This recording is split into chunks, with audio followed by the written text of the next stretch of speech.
Alright guys, what I got to show you here today is another 1950s vintage carnival wind-up toy.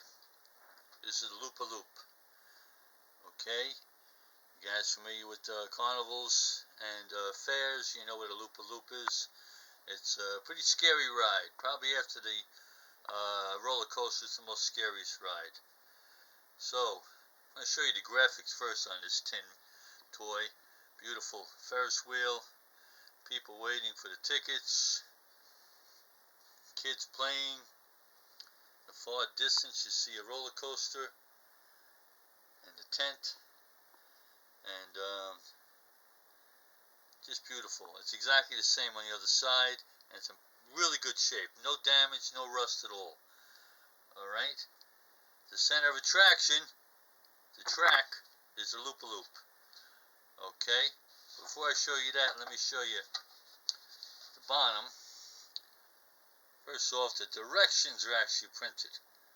Okay, so a boy or girl playing with this can figure out how to work it properly. Okay, manufactured by Wolverine Supply and Manufacturing Company. Alright, and they made many toys like this. In the 1950s, there was so many companies like this that just went out of business. But Wolverine was definitely one of the best, and they came up with brilliant ideas. And it was located in Pittsburgh, PA, USA. Okay, so this is what we got here. Okay, this is the track. It goes down, around, one piece, up to the other side. Okay, and I'm going to try to show you how it works. The only way I can do that is by turning the key backwards, and I'll explain why in a minute. Just watch the two arms go up and down.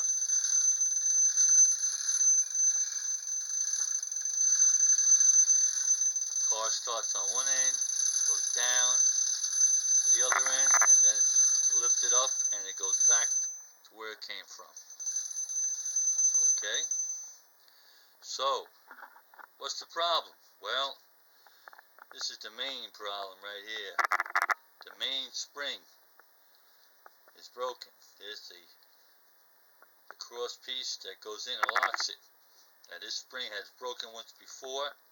Someone tried to repair it with a pop rivet, and I guess it worked for a while, but then the pressure and tension made it snap again. So I believe I'm going to take the whole spring out and replace it with another spring, or another toy, or a wind-up train. I don't know, whichever fits in there. I have a spring from a wire dote train, which is very similar to this one. But we'll cross that bridge when we get to it, and hopefully we'll get fortunate to get one that fits in there properly. It's got a fixed key, doesn't come out, and on and off switch. Okay, and the motor's over here. So I gotta take the entire thing apart. There's pins on the bottom that bend and it comes off, but I still have to get in there and disconnect it from the whole mechanism. So it's going to be quite the project, and it's not going to be easy. But you know, as my brother would say, if it was easy, everybody would do it. So see, the car sits right in here and goes down, makes a loop, back to the other side, and when this goes up, it goes back down again to where it came from. Now the other big problem is I don't have the car. I do not have the car. So I'm going to cross that bridge when I get to it and try to make a car that's going to work, and that is not going to be easy. So we'll see what happens. Thanks for watching, guys. Stay tuned for part 2. Book 'em, Dano.